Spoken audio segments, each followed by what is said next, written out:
I can fit in this darn chair. It's like my ex-husband, he's 6'4", and he drives a school bus, has for over 30 years, and the bigger it gets, the smaller the seat gets. I'm going to put that right there. Okay. That's my recording device. Oh, that's fine. Okay, today is the 27th of November, 2011, and it's 11 o'clock in the morning. I'm here with Denise Ann, Florian, and this is in regards to Quartzsite Police Case 11-00734, a tampering with a witness allegation occurred on about the 22nd of this month. Denise, what's your full name again? Denise Ann Florian. Okay, are you known by any other names? My maiden name is Welch. Okay. And my other married name in high school was Jones. Denise Ann Jones and Denise Ann Welch. Okay. I haven't used Jones in 19 years. Okay.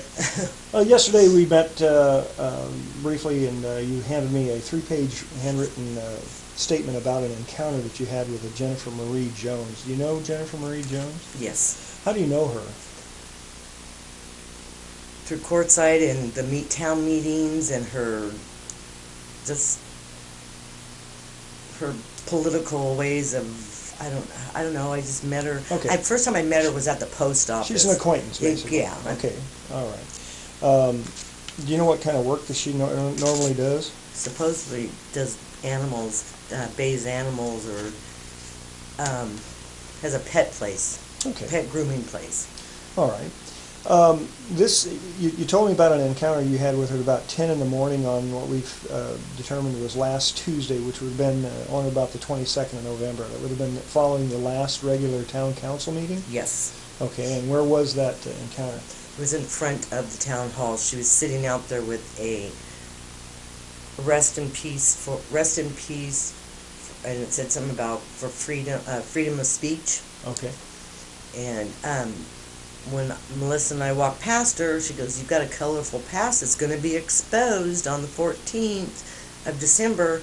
And I said, "Yeah, I do have a colorful past. I've got 6 kids. I have a very good past, you know." And she goes, "No, we've got 2 people coming in from Anaheim. They're going to wreck your credibility in court to prove you're wrong." Did she tell you who these people were going to be? She said my ex and Michael's ex. Okay, and you know these people to be whom? Lorenzo Arambula and Patricia Roosh. Now, yesterday when we talked and you expressed your concerns about Arambula, you said that he's a convicted felon? Yes, he was busted for methamphetamines. So, a drug conviction. Did he serve time in a state prison? He served time in jail, and then he did an 18-month program out of Westminster, California, a drug program. All right. That sounds like it might have been a drug diversion program. Do you know if it is, sometimes when they do that, they get their conviction adjusted down to a misdemeanor level offense? Yes, it was. Yes. So he was initially arrested for a felony, but then adjusted to a misdemeanor. Does he have any other convictions that you know of? Just a seatbelt one. Oh, and then then I had a restraining order on him. Okay. But he wanted me to go through this program with him. He would. What happened is I had the restraining order on him because I couldn't have the drugs around my children. So I went to court to the judge in Fullerton, California, and I said he wants me to go through the program and help him go through this. So he took the restraining order off. Okay. How long ago was all this with him? I think it was we're in 11, 8, 9, 10, 11. It was 18 months for the program, and Michael and me together we've been together 28 months. If I had a calendar, I could tell you exactly. So it's been at least a couple of years? It's been 2 or 3 years? It's been 3 years. Okay, say 3 years, because he was in October of 2009.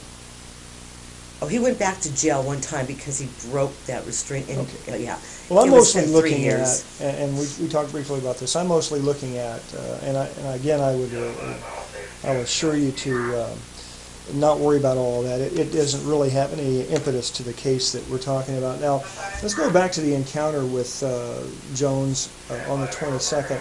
You said Melissa was with you, and you've since told me that woman was named Melissa Rogers. She lives at the Quartzsite Apartments. Yes. And what's her relationship with you? She's Michael's son's girlfriend. Okay, Mike Florian. Michael Roosh. Michael Roosh is his name. Okay, Yeah. I thought his last name was No, okay. no, we're not married yet. Okay, all right. Then, how does Mike spell his last name? Reush. All right. Okay. Well, and yeah, we'll see what Melissa does at some point. She's all haired out, and you had a conversation with her this morning by cell phone, explaining my needs to interview her about this situation. And hold on a second. Let me see if I can get some help. Hey, Sergeant Garcia.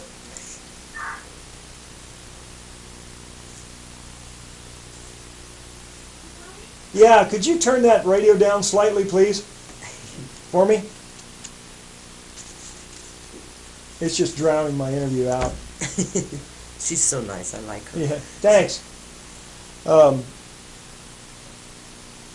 Okay, going back to what we were talking about. This encounter with Jones, was this... Want me to close that a little? Well, yeah, you can close it down a little bit. Yeah. That's fine. Maybe that'll help. We got to have it on because she's the field unit today, Oh, and okay. I'm trying to do this investigation, and we're actually both the field units. We have to be able to hear for emergency calls. Now, Melissa's indicated that she's hesitant to cooperate or to help with this situation. What was that all about this morning when you talked to her on the phone? Because she's afraid of her family and afraid of those people, and she's been here for 10 years, and she's a single mom, and she doesn't want anything happening to her family. If these people get a hold of her name, or that she goes to court, she's afraid of what they could do to her, or they might do to her. That's the same reason why we're here. I mean, I told her nothing will happen to her. Nothing will happen to her children. Okay. You know. All right. Well, we'll see where it goes with her. I mean, ultimately, she can either cooperate with the investigation, or she can be subpoenaed by the prosecutor to testify as to her observations that day. Yeah. Going back to the 22nd, and Jones making this statement about bringing people. Did she specifically say your ex and Michael's ex? What she said was, you know, the two people that we're bringing in from Anaheim, California, they know you very well. Okay. And I'm trying to remember exactly. When she said we bringing in, who did she elaborate who we were? No. Or was it just her talking? It was her talking. Was anyone else around her at the time? There was, but they were far away. I don't know Were they who with it her? was. No, she was by herself. Okay, all right. And I said, and she said about my colorful past, and then I was a smart ass. I said, yeah, look at your colorful hair, you know. All right, and what else if you can tell me the specific language that she used in the conversation. I mean, what we're looking for, when someone tampers with a witness, they either make a statement or they commit a certain act that leads the person to believe that they are going to absent themselves from the trial or not testify, or to be intimidated from testifying. What did she say if that happened? What did she say that made you believe that she was trying to keep you from testifying? How do I put this? What did she say? She said, and then she goes, well, remember when we were at Taco Mia? And I said, yeah, I remember when we were at Taco Mia. And I said, yeah, I want to talk to you outside, because she was rubbing her boobs in Michael's face, and Michael and Andy. She was actually physically contacting him? Oh my God, she was like right in there, and I'm looking at her going, what the heck, you know? So Okay. I looked at her and I said, we need to talk outside. I didn't touch her. Mm-hmm. So Andy got really afraid and says, Michael, let's follow those guys outside, because I'm afraid. Who is Andy? Andy Kiss. Andy wanted us to go karaoke. We don't go to bars, so we went that night for Andy. All right. And Jennifer Jones was there, the ex-mayor was there, and some other people were there. And so I took Jennifer outside. I said, you know, you really need to stay out of Michael's face. You know, and she goes, I'm not doing nothing wrong. I'm not doing nothing wrong. And then we got into the thing about her. First she said the police pulled me over for a ticket. This is how it started, Denise. And I says, I don't even know what you're talking about. And she goes, they pulled me over for a ticket. I refused to pay the ticket. And now they won't let me have a vendor's license. And then there was this officer that grabbed me by the arm and broke my arm. And I said, you're so full of crap. I said, your arm ain't broken. You're over here dancing and singing. So anyways, to make a long story short, she agreed that the officers did not break her arm or sprain it. And Michael and Andy were sitting right here by me. And Michael's just shaking his head. Was this one after you went outside? Yeah, Taco Mia? Yes, yes. So she admitted it. So Michael and Andy Kiss, Michael Roosh and Andy Kiss came outside with you to... Yes, Okay. yes, because she said over here in front of town, to me, in front of town hall, besides saying that 2 people were coming from Anaheim to ruin my credibility, and she said, I also got 3 people, she goes, if you show up for court on the 14th, I've got 3 people that are coming in to testify that you grabbed my arm and put your hands on me at Taco Mia. And I said, WTF. Did you use WTF or did you say something else? I said something else. Okay. But I wanted to be that's polite. All right. That's all right. And that's, it's what the... Well, sure. Okay. Yeah, I understand that. And that's all right. I mean, that's a normal response to that. So fast forward or going back to the 22nd, and then this is what you were both referring to as to... The only reason why I knew she was talking about my ex-boyfriend, Lorenzo Arambula, is... Also known as Larry? Yeah, I call it this. Okay. Is because she said the key words. My children hated Larry. Hated him because he was a drug addict. I broke up with him because of it. She goes, I also heard all 6 of your kids hate your guts. Well, she got it distorted, I guess, huh? Yeah, because what it is my kids hated me being with Larry. They didn't hate me. I have a very close-knit family. How do you suppose that she got this information? I have not a clue. You know, the only thing, Star on Q Watching Eyes had, you know how Star always videotapes all the meetings and everything? Yeah. My ex cannot let go of me for some reason. He has a girlfriend, but he cannot let go of me. He Googles my name, watches every move I make. Has he been out here since you've been in Quartzsite? I haven't seen him. I can't say yes or no, but I haven't. What kind of work does he do now? He sits on the computer, smokes speed, and drinks Crown Royal. He's an electrician, but he doesn't work. He lives in his mother's garage. He says he's waiting for his mother and his grandmother to die because he's going to inherit 2 houses. Okay. Well, great. Now, when Jones was talking to you on the 22nd about this, after she told you about bringing these people to ruin your credibility or whatever, what other language or what other words did she use, that, if any, that made you feel that she was trying to keep you from testifying? She says, if you go and testify, you know we're going to step on you like a bug and squash you. And I said, whatever. And she goes, you know how low you are, don't you? We could squash you real easy and get rid of you. That's what she said. I says, I'm low. I said, I think you're a little lower than me. And she goes, no, you're really low. And by the time we get done with you and your credibility, Dana's going to walk. That's what she said.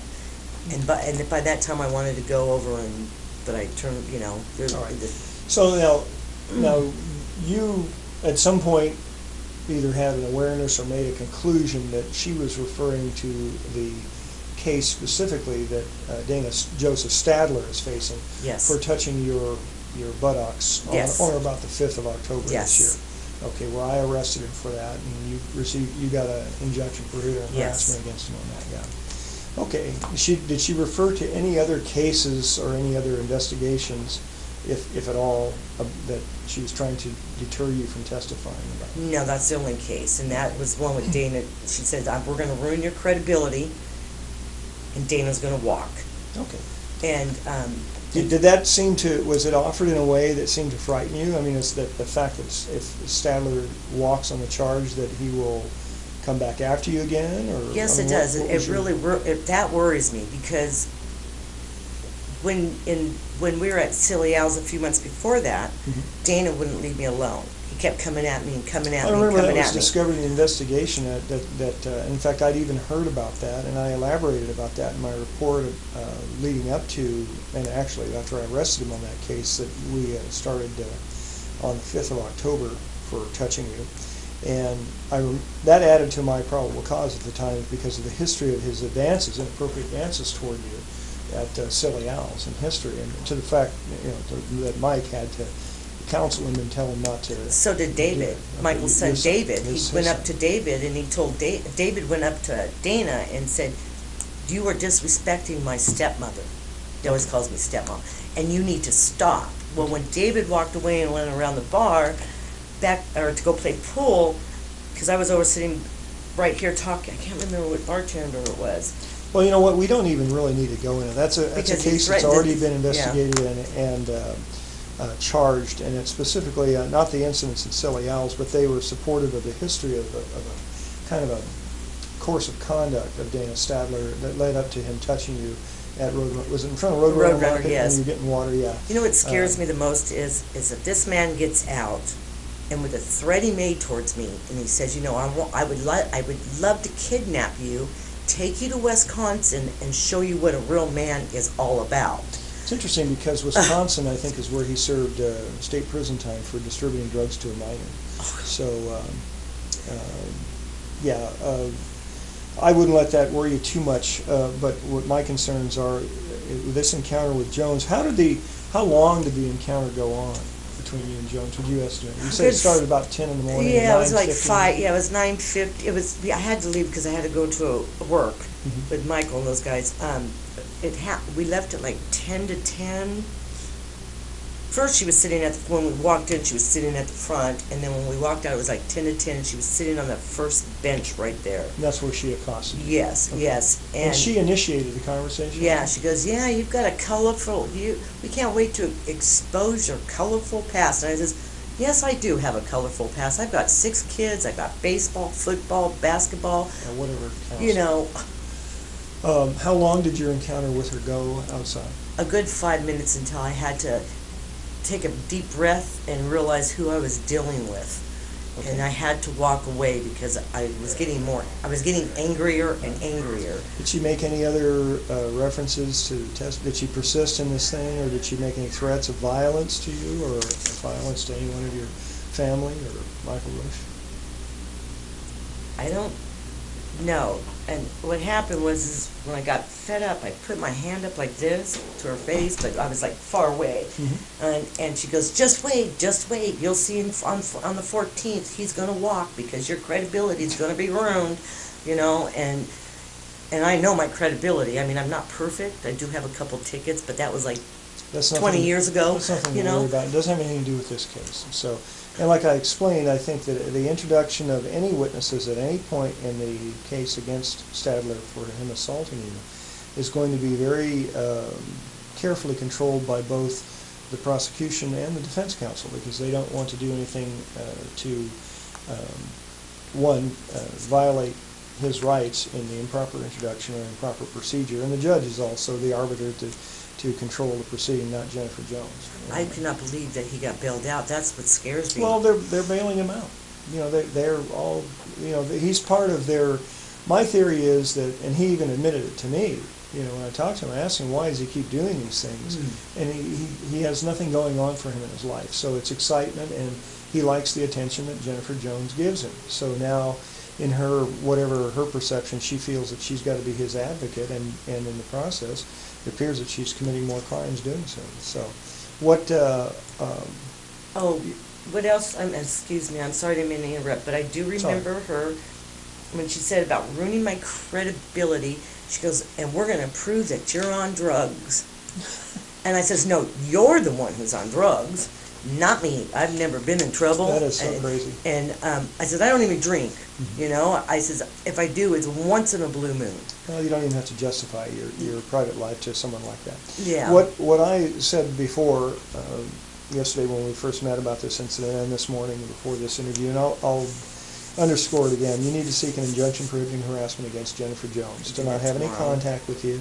The standard admonishments to stay X number of feet away from you, whatever it is, 150, 200 feet away, not to go to your place of residence or any place of business that you maintain. And just seek that injunction either through the magistrate or the justice court so that we can get it served on her. In the interim time, I need to find out from you or Mike or his son if we get Melissa Rogers settled down. Yeah. Now, how old is she again? I think she's going to be 27 on the 30th of November. So she's an adult, young. and she has children, yeah. but she should be at least mature enough to understand the way of things and her hysteria. I need to explore her hysteria about Jones. Why is she so intensely afraid of her? Yeah, so when on the phone she said to me, Denise, I know her, I heard her saying how she's going to expose your colorful past, and she got upset, so, and... Well, yeah, she needs to calm down and needs to decide if did Jones say anything to her? No, nothing at all. Nothing was Nothing at all. All right, well, what I'm going to do is, let me, Okay. I'm going to be right back. Just Okay. hang loose for a second, and I'm going to read something out of the statutes to you Okay. to see if this, to make sure that we're on the same page. Oh, good. We're tracking Okay. and stuff.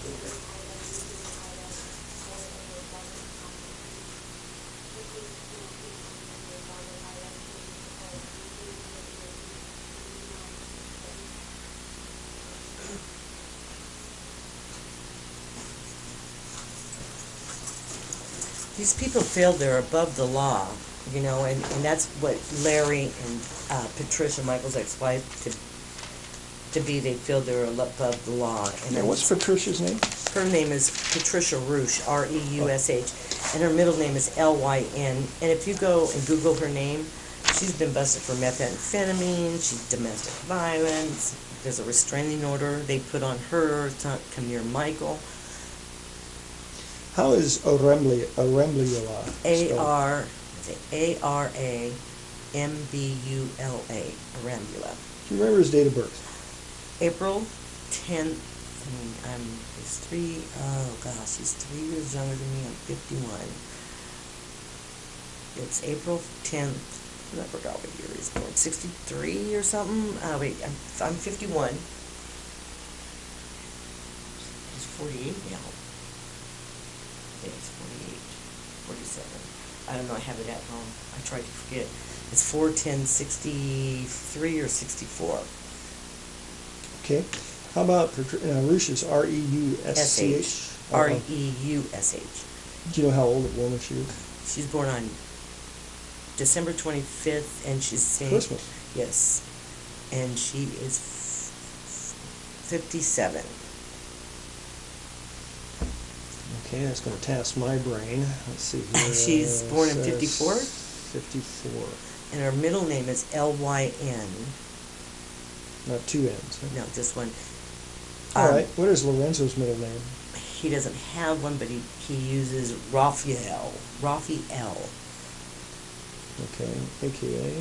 And he lives in Seal Beach, California. He uses Lorenzo Raphael. Yeah, he just when he gets high, he likes Raphael.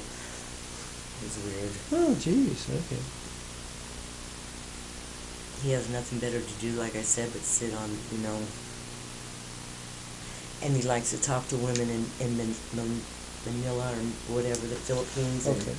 Patricia Reusch, now where does she live? We have not a clue. We know that she is sometimes in Long Beach, sometimes in Orange County. Okay.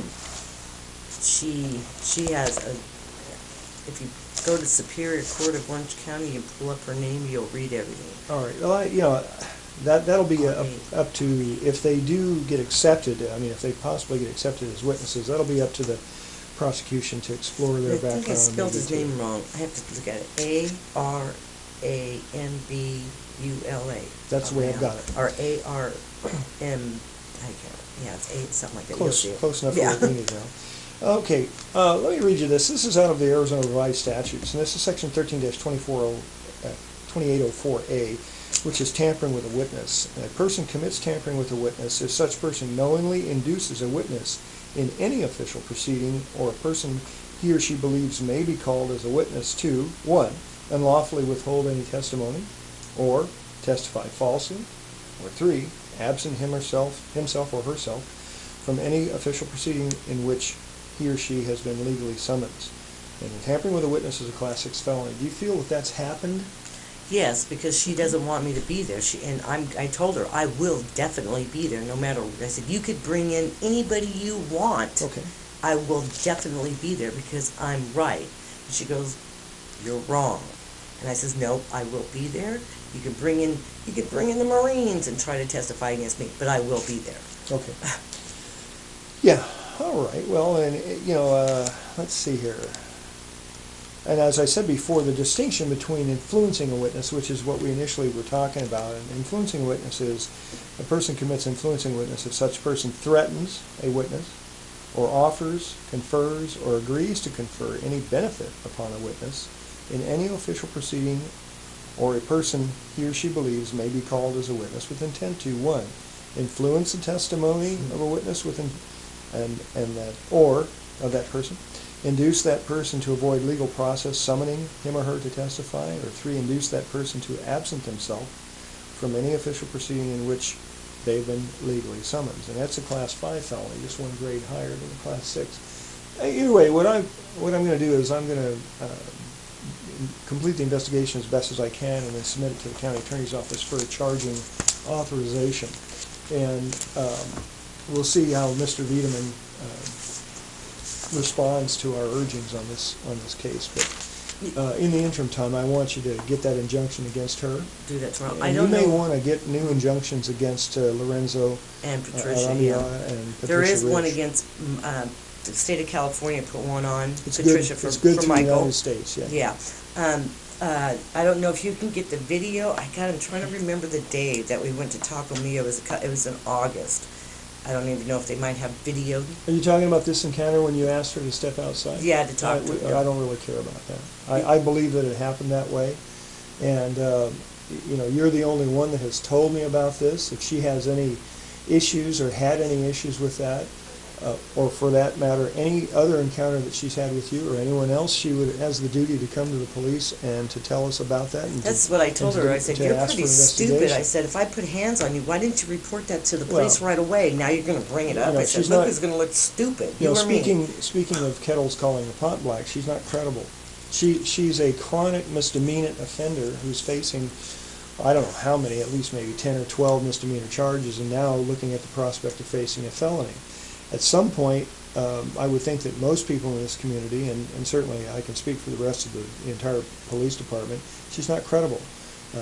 The way that I can tell that she's lying is her lips are moving and words are coming out. So she is the proverbial girl who's cried wolf, and I will, as anyone of us will do, we'll do our duty to protect her in an emergency, but, after the fact, I'm not going to believe anything really that she says. She's worn out her welcome in courts on this one. Yeah, she also mentioned something about, because Michael's ex-wife-to-be tried to get 2 restraining orders on me. And the judge threw him out of court because this has nothing to do with the case of Dana Stadler touching you. That's crazy. But that's what they're going to try to use. And if that's all I have against me, they weren't even, the judge dismissed them because they lied. I look at that urging as being part of the mechanism that Jones is trying to use to keep you from showing up or keep you from testifying. And that is part of all of this. In her mind, she thinks she's this great legal whiz, but she's really committing crimes as she's doing this. And that's all part of her modus operandi to try to intimidate or to get somebody to believe her nonsense and to believe that she's going to do all these things and to thereby to induce them to not testify. So, I forgot about, I don't know if I put this in the paper, but she said something about the way I dressed. Well, it doesn't matter. Because she said, going in the way you were dressed to court is going to prove the way you are. And I wore a dress down to my knees with heels because I like to wear dresses sometimes, And I says, I can go dressed any way I want. It doesn't matter. Look at you, how you're dressed. Dress purple appropriately hair. for court. Exactly. You have casual. to be. You have to be dressed. I wouldn't even concern myself with that. Yeah. Okay, what I'm going to do is, do you have anything else to add that would be appropriate about the encounter with Jones on the 22nd, where she was trying to keep you from testifying or trying to get you to be afraid to testify, in this case against Stadler? And we're talking about that assault case that happened on about the 5th of October that you had been investigating. Is there anything else substantive that you can think of? I told her, I said, you can do whatever you want. I will definitely be there because it doesn't matter what she says or does. I'm not going to be afraid of going there. I have Michael. I have you guys behind me.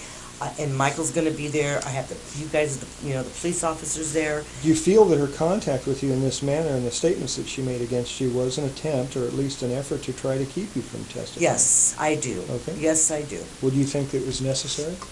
You think the encounter was necessary? Was it inappropriate? I mean, did it have to happen? No, it didn't have to happen.